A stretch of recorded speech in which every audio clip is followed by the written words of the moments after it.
Hi అండి. అందరికీ నమస్కారం అండి. అందరూ ఎలా ఉన్నారు? అందరూ బాగున్నారా? మేము కూడా చాలా బాగున్నామనే చెప్పుకోవాలండి. మీరు బాగుండని మనస్ఫూర్తిగా దేవుడిని ప్రార్థిస్తున్నాను. ముందుగా అందరికీ చాలా చాలా థ్యాంక్ యూ అండి. నా వీడియోని మీరు సపోర్ట్ చేస్తున్నారు. ఇంకా మీ సపోర్ట్ నాకు కావాలండి. ఎందుకంటే నాకున్న టైంని మీకోసం కేటాయించి నా లైఫ్‌లో జరుగుతున్న చిన్న చిన్న విషయాలు మీకు అందించడానికి ట్రై చేస్తున్నాను కాబట్టి దయచేసి ఇంకా నాకు సపోర్ట్ చేయండి. ముఖ్యంగా ఈ వీడియో దేనికి చేస్తానంటే రీసెంట్‌గా చూసారు కదా వీడియోస్.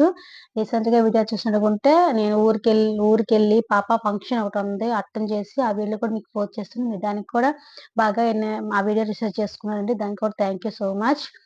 ఆహ్, ఊరిని మళ్ళీ చెన్నైకొచ్చేసామండి. వచ్చాక రొటీన్ అండి మళ్ళా.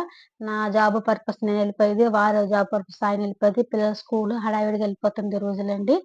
కానీ అనుకోకుండా ఒక చిన్న ఇన్సిడెంట్ జరిగిందండి. దానికోసం చేయడానికి ఈ వీడియో చేస్తున్నాను. మనం అనుకునేది ఒకటనుకుంటే దేవుడు ఒకటి అనుస్తాడు అంటారు కదండీ! ఆ టైప్‌లో అయిపోయింది.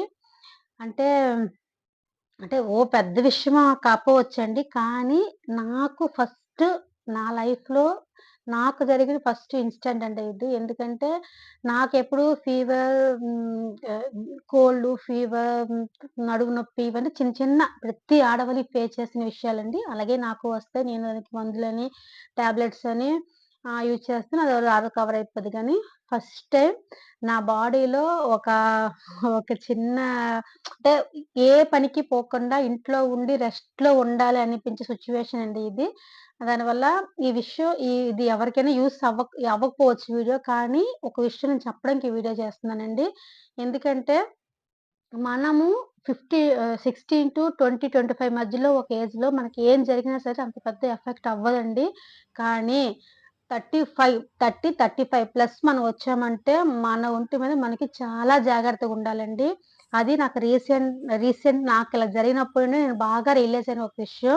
నేనంటే చిన్నప్పుడు నేను ఎవరైనా చిన్నప్పుడు చిన్న చిన్న విషయాలు కానీ, చిన్న దొంగతనాలు గాని, లేకపోతే గోడలు దూకడం, చెట్లెక్కడం, పరిగెట్టడం అన్నీ చేశానండి. యాక్చువల్లీ నేను చదువుకున్నప్పుడు కబడ్డీ బాగా ఆడేదాన్నండి. కబడ్డీ గాని, రన్నింగ్ రేస్ గాని చాలా ఇష్టం నాకు. చాలా బాగా ఆడేదాన్ని నేను. ఫిఫ్త్, సిక్స్త్‌లో నేనే క్లాస్ ఫస్ట్. జెంట్స్‌తో కూడా ఆడేదాన్ని నేను. నాకంత ఇష్టము. అంటే అది కొంచెం వైల్డ్‌గా ఉంటాయి కదా గేమ్స్. ఆ గేమ్స్ కూడా నేను ఆడానండి. ఆడి కూడా నాకప్పుడు ఏమి అవ్వలేదు. ఎప్పుడంటే అప్పుడు జస్ట్ యంగ్ నేను 15, 16 ఆ టైం 15 కూడా కాదండి. 14, 15 ఆ ఏజ్‌లో. ఎందుకంటే నాకు 15కే పెళ్లయిపోయిందండి. దాని తర్వాత నాకు ఆడే అవకాశం రాలేదు గాబట్టి 15 ముందు చెప్తున్నాను ఆ విషయాన్ని.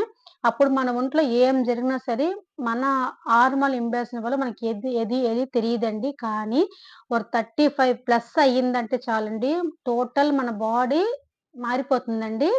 అది అంటే తెలుసు కానీ మనకేం అవ్వదు కదా! మనం కొంచెం స్ట్రాంగ్ కదా! మన బాడీ స్ట్రాంగ్ అని చాలా కొంచెం ఓవర్ కాన్ఫిడెన్స్ ఎక్కువండి. అలాగే అనుకున్నాను. కానీ ఏం లేదండి. ఇల్లు క్లీన్ చేస్తుంటే లాడర్ నుండి ఒక కాలు స్లిప్ అయ్యి కింద కింద పడిపోయి నా నా బరువంతా కాలు మీద బ్యాలెన్స్ చేసి నిలబడిపోయానండి. ఆ నిలబడిపోయిన తర్వాత ఓకే. ఏం అవ్వలేదు కదా! కింద పడలేదు కదా! అని అంత థాట్‌లో ఉండి నేను నెగ్లెక్ట్ చేసేసాను. నెగ్లెక్ట్ చేసిన వచ్చి ఆ పనంతా కంప్లీట్ అయితే ఈవినింగ్ 4:00 కాలంతా వాసిపోయిందండి. మీకు చూసారు కదా! ముందే మా కట్టెవిరలు మీన్స్ బొట్టల వేలు. బొట్టల వేని వి వాచిపోయిందండి. వాచిపోయిన తర్వాత ఎందుకు అంటే నాకు నొప్పి కొంచెం అంటే ఫస్ట్ అది ఏమైందో తెలియకుండా నాకు పని చేయాలని ఒక మోటివ్‌లో నేను పట్టించుకోలేదు. దానివల్ల ఆ కట్టెవిరలు కొంచెం బాగా స్మెల్లింగొచ్చేసి కొంచెం నొప్పేస్తుందండి. తర్వాత మా వారు వచ్చిన తర్వాత చెప్పాను. ఏవండీ కొంచెం బాగా వాసిపోయింది, నొప్పేస్తుందని చెప్పాను. మా వారన్నారు, "సరే ఓకే. చూద్దువు ఉండు కొంసేపు" అని చెప్పి మా వారు ఫ్రెష్ అయ్యి అప్పుడే వచ్చారు డ్యూటీ నుండి. ఫ్రెష్ అయ్యి చూసేటప్పటికి ఇంకా పెద్దగా వాపు చాలా పెద్దగొస్తుంది. అప్పుడు కాలు చాలా నొప్పెట్ట స్టార్ట్ అయిపోయింది. అంటే మనం అడుగు తీసి అడుగేయలంత నొప్పయిపోయిందనమాట. చాలా బాధయిపోయిందండి నాకు. సరే నా బాధ చూడలేక మా వారు పక్కలో ఉన్న ఒక హాస్పిటల్‌కి తీసుకెళ్ళి ఒక ఇంజెక్షన్ ఏయించి మాత్రలని తెచ్చారండి. ఆ నైట్‌కైతే నొప్పి ఓకేనండి. నైట్ ఒక 12:00 వరకు కొంచెం నొప్పెట్టింది. తర్వాత కొంచెం తగ్గిందండి. తగ్గితే పడుకొని పోయాను. నెక్స్ట్ డే మార్నింగ్ యాక్చువల్లీ ఇది జరిగింది సండే అండి. సండే ఈవినింగ్ జరిగింది. మండే నేను పొద్దున్న డ్యూటీకెళ్ళి డ్యూటీ లీవ్ చెప్పలేదండి. అంటే మనకేం అవ్వదు కదా! చిన్న కాలు మెలికిన అంతే కదా! అనుకున్నానండి. సరే ఓకే. ఎందుకైనా మంచిది ఒకసారి మాకు ఈఎస్‌సీ ఉంది. ఎందుకంటే మేము వర్క్ చేస్తాం కాబట్టి నాకు ఈఎస్‌సీ అవైలబుల్ ఉంటది చెన్నైలో. తెలుసు కదండీ ఈఎస్‌సీ అంటే గవర్నమెంట్ మెడిసిన్ ఆఫీస్ అదే హాస్పిటల్స్ అండి. మనకి ఏ ప్రాబ్లమ్ వచ్చినా ఈఎస్‌సీలో చూపించుకున్నామంటే దానికి సొల్యూషన్ ఇస్తారక్కడ. మాక్సిమం అందరికి తెలిసుంటది. మా ఇద్దరికీ అవైలబుల్ ఉందండి. దానివల్ల మేము అంటే జలుబు, దగ్గు చిన్న చిన్నవన్నీ ఇక్కడ చూపించుకున్నా కొంచెం పెద్దవి అంటే అడ్మిట్ అవ్వాలి, లేకపోతే ఒక స్కాన్ తీయాలి, ఎక్స్‌రే తీయాలంటే మేము అక్కడికే ఎళ్ళిపోతామండి. అక్కడికెళ్తే కొంచెం మనకు కాస్ట్ డబ్బులు తగ్గుతాయి. అక్కడ కొంచెం కేర్ పని చేస్తారండి గవర్నమెంట్ గాబట్టి. అక్కడ చూస్తారండి. చెన్నైలో వైద్యం చాలా బావుంటదండి. నెగ్లెక్ట్ చేయరు. బాగా అందిస్తారు వైద్యమంతా. డాక్టర్లు కూడా ఫ్రెండ్లీగా మాట్లాడతారు.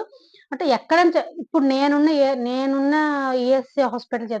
మన పెద్ద పెద్ద హాస్పిటల్ కోసం నాకు తెలీదు. వాటి కోసం నేను చెప్పట్లేదు. నాకు నాకు జరిగిన ఇన్సిడెంట్ మీతో షేర్ చేస్తున్నాను. ఇదయిన తర్వాత నెక్స్ట్ డే మార్నింగ్ నేను బయలుదేరిపోయి ఆఫీస్‌కి వెళ్ళిపోయానండి. ఆఫీస్‌కెళ్ళి అక్కడ కొంచెం పనంతా చూసి నేను యాక్చువల్లీ చెప్పాను కదండీ! ఆఫీస్‌లో వర్క్ చేస్తానని. అక్కడికెళ్ళి కొంచెం ఒక 2 గంటల సేపు పని చేసి, అక్కడ పర్మిషన్ తీసుకొని ఈఎస్ హాస్పిటల్‌కి వెళ్లి ఒకసారి చెక్ చేసుకుందామని చెప్తే డాక్టర్ చూసారు. "కాలు బాగా వాచిపోయిందమ్మా. ఇది కొంచెం దెబ్బ తగిలింది. లోపల బాగా దెబ్బ తగిలినట్టుగుంది. పెద్ద దెబ్బ అంటే బాగా స్వెల్లింగ్ ఉంది కదా! దానివల్ల పెద్ద దెబ్బ" అని చెప్పారు డాక్టరు. పెద్ద దెబ్బనేమనుకున్నానంటే, అయ్యో! కాలు కొంచెం వాచిపోయింది కాబట్టి వాళ్ళు చెప్తున్నారు కదా! ఏం చెప్పరు కదా! మాత్ర ఇచ్చి పంపిస్తారనేసి అంత ఎక్స్‌పెన్స్‌తో ఎళ్ళానండి హాస్పిటల్ నేను. ఆయనేం చెప్పారంటే, "ఎక్స్‌రే తీయాలమ్మా. లోపలేదో ఫ్రాక్చర్ లాగుంది చూడాలి. ఇది చూసిన తర్వాత మందులేమో మెడిసిన్ ఇవ్వాల్సి వస్తుందని" చెప్పి డాక్టర్ చెప్పారండి. అంతేనండి నా మైండ్ కొలాప్స్ అయిపోయింది. ఎందుకంటే మనం అంత ఎక్స్‌పెక్ట్ చెయ్యము. నేను పడింది ఒక చిన్న ల్యాడర్ అండి ఇది. చిన్నది మనం ఉంటది కదా! ఇంట్లో యూజ్ చేసుకోం ఆ ల్యాడరే. జారింది లైట్ ఒక స్టెప్ జారాను అంతే. అంటే ఒక్కటండి నా వెయిట్ మొత్తం నా కాలు మీద ఉంది నాకు బాగా తెలిసింది. నొప్పైతే చేస్తుంది నాకు తెలిసింది బాగా. బట్ ఆహ్, వేలు ఇరుగుపద్దా అని అంత లెవెల్‌కి రాదేమో అని ఒక ధైర్యం నాకు. ఓకేనండి. డాక్టరు ఎక్స్‌రేకి రాసిచ్చారు. హాల్‌కి వెళ్లి తీసుకొచ్చేసామండి. తీసుకొచ్చి డాక్టర్‌కి చూపిస్తే డాక్టర్ చెప్పారు, "వెరల్ ఫ్రాక్చర్ అయిపోయిందమ్మా. దీన్ని కట్టేయాలి. 2 వీక్స్ రెస్ట్‌లో ఉండాలి. మీరు వర్క్ చేస్తున్నారు కదా! వర్క్‌కెళ్ళొద్దు. నేను సెలవు రాసిస్తాను నోట్‌లో. ఇది మీ ఆఫీస్‌లో చూపించి" ఏవో చెప్పారు ప్రాసెస్ అండి. మా ఆఫీస్‌లో రూల్స్ ఏంటంటే హాస్పిటల్ ఏఎస్‌సీలో అడ్మిట్ చేసుకున్న రోజులు మట్టు సాలరీ హైక్ ఉంటది. హైక్ మీన్స్ సాలరీ ప్రొవైడ్ చేస్తారండి. నేను చేసేది అడ్మిట్ నాకు కాదండి. అంటే అంటే ఇప్పుడు కట్టేసి ఇంటికి పంపించి ఒక 2 డేస్, 3 డేస్ తర్వాత మళ్ళీ నా హాస్పిటల్‌కెళ్ళినట్టుగా నాకు మూవ్ చేయమని చెప్పారు. బట్ వేరే ఆప్షన్ లేదండి నాకు. లీవ్ వేసే వెళ్ళాలని చెప్పి. బట్ నా కాలు వాళ్ళిచ్చిన మెడిసిన్, వాళ్ళిచ్చిన ఇంజెక్షన్ వల్ల కాలు నొప్పైతే ఏం లేదండి. బట్ మూవ్ చేయకూడదని చెప్పారు డాక్టరు. "మీకు కాలు నొప్పి బయటికి కనిపించదమ్మా. మీరు కాలుని మూవ్ చేయకండి. ఎంత తక్కువ నడవగలరో అంత తక్కువ నడండి. కాలు కొంచెం 15 డేస్ వరకు కాలు మూవ్ పడనని" చెప్పారండి. దానివల్ల ఇప్పుడు 2 డేస్, 3 డేస్ అవుతుంది. సోమవారం నుండి ఇంట్లో ఉన్నాను. నాకు ఇంట్లో ఉండాలంటే అస్సలు ఓహ్ మై గాడ్! నా వల్ల అవ్వలేదండి. ఎందుకంటే పిల్లలు లీవేనండి. పిల్లలకి క్రిస్మస్ లీవ్ ఇచ్చేసారు. ఇంట్లో ఉండరు. కానీ పిల్లలంటే లీవులంటే ఎలాగుంటదో తెలుసు కదా! ఆటకెళ్ళిపోతారు. లేకపోతే వాళ్ళ ఫ్రెండ్స్ ఇంటికి గాని ఏదేదో ఎళ్ళిపోతారు. వాళ్ళ ఇంట్లో ఉండరండి మ్యాక్స్. ఎందుకంటే వాళ్ళకి దొరికింది తక్కువ లీవులనమాట. ఈ తక్కువ లీవ్‌లో వాళ్ళ ఫ్రెండ్స్‌తో ఉండాలి, ఆడుకోవాలి, జాలీగాని అనుకుంటారు కదా! యాక్చువల్లీ మనం అలాగే వచ్చాం కాబట్టి మనం వాళ్ళ ఫ్రీడమ్ మనం వద్దని చెప్పలేము. మా వారు పనికెళ్ళిపోతారు కాబట్టి ఆయన్ని ఇంకేమి అనలేము. వీళ్ళు ఎవ్వరు ఇంట్లో ఒక్కదాన్ని ఇంట్లో ఉండాలంటే నా వల్ల రియల్‌గా అవ్వలేదండి. ఇంకా పిచ్చయిపోయాను. అలాగైపోయింది నాకు మైండు. సరే ఓకే. ఇదంతా అదవ్వదు. నాకు కాలు నొప్పి తగ్గింది. మా ఆఫీస్‌లో చాలా హెల్ప్ చేస్తారండి నాకు. అంటే మరీ ఎక్కువ వర్క్ నాకివ్వరు.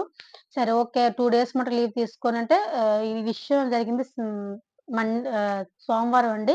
సోమవారం, మంగళవారం, బుధవారం, లక్షవారం ఈ 4 డేస్ ఉండి శుక్రవారం నుండి పనికెళ్దాము. 4 డేస్ చాలు నాకు అక్కడికెళ్ళిన తర్వాత కొంచెం ఓ 2 hour, 3 hour 2 hours, 3 hours work చేసి తర్వాత కొంచెం రెస్ట్ எடுக்கని చెప్పి అక్కడున్న మేనేజర్‌తో మాట్లాడి నేను సెట్ చేసుకున్నానండి. ఇంక రేపు నుండి ఇంక ఈరోజుతో లాస్టు. రేపు నుండి వర్క్‌కెళ్ళాలండి నేను.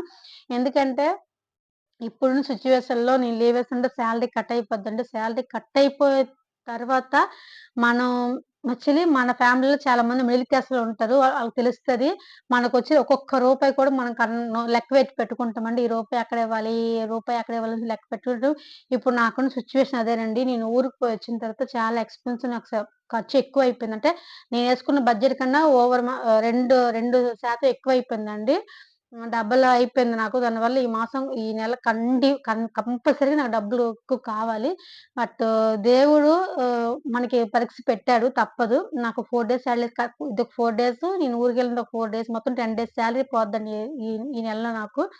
10 డేస్ సాలరీ పోతే వచ్చింది తక్కువొస్తది నాకు. దానివల్ల అడ్జస్ట్‌మెంట్ చేసుకొని చెయ్యాలి. ఇదండి జరిగింది. యాక్చువల్లీ ఈ వీడియో ఎందుకు చేస్తున్నానంటే, చాలా మంది అనుకుంటారండి, మనం బయటికి బాగా కనిపిస్తున్నాం, హెల్తీగా ఉన్నాం అనుకుంటాం. కానీ కాదండి. ఒక్కసారి ఒక దెబ్బ తగిలితే కదా మనకు తెలుస్తది ఏదని. ఇప్పుడు నాకు తెలిసొచ్చిందండి. ఇక మీద నా బాడీ మీద నేనే కరెక్ట్‌గా ఉండాలి. ఎవ్వ హ్మ్, నేను పెద్ద అంటే స్ట్రాంగ్‌గా ఉన్నాను కదా! నాకేమి ఇదవ్వదు. వస్తది పోతది ఆ డౌట్‌లే వద్దండి ఎవ్వలికును. అందరూ ఈ 30 ప్లస్ అయ్యిందంటే మాక్సిమం కేర్‌ఫుల్‌గా ఉండడానికి ట్రై చేయాలి. అది ఫుడ్ పట్ల గానివ్వండి, ఎక్కడికైనా ఎళ్ళినప్పుడు గానివ్వండి, ఇంట్లో పనులు చేసినప్పుడు కానివ్వండి, ఏదైనా మనం వెయిట్ లిఫ్ట్ చేసినప్పుడు కావండి, ఏదైనా సరే చూసి ఒకటికి 10 సార్లు ఆలోచించి చేయాలండి ఆ పని. నేనైతే చాలా కేర్‌ఫుల్‌గా ఉంటానండి. బట్ చెప్పాను కదండీ! నాకు కొంచెం ఓవర్ కాన్ఫిడెన్స్ ఎక్కువ కాబట్టి ఇలా చేశాను. నాలాగా మీరెవరు చేయకూడదని ఈ వీడియో చేస్తున్నానండి. ఈ వీడియో మీకు ఎవరికో ఒక్కరికి యూజ్ అవ్వని నాకు సంతోషంగా ఉంటదండి. కేర్‌ఫుల్. నాలాగా మీరు అవ్వకూడదని ఈ వీడియో చేస్తున్నాను. ఈ వీడియో మీకు నచ్చినకుంటే కంపల్సరీగా లైక్ చేయడం మర్చిపోకండి. నన్ను సపోర్ట్ చేయండి. అందరికి ఇంకోసారి థాంక్ యూ సో మచ్ అండి.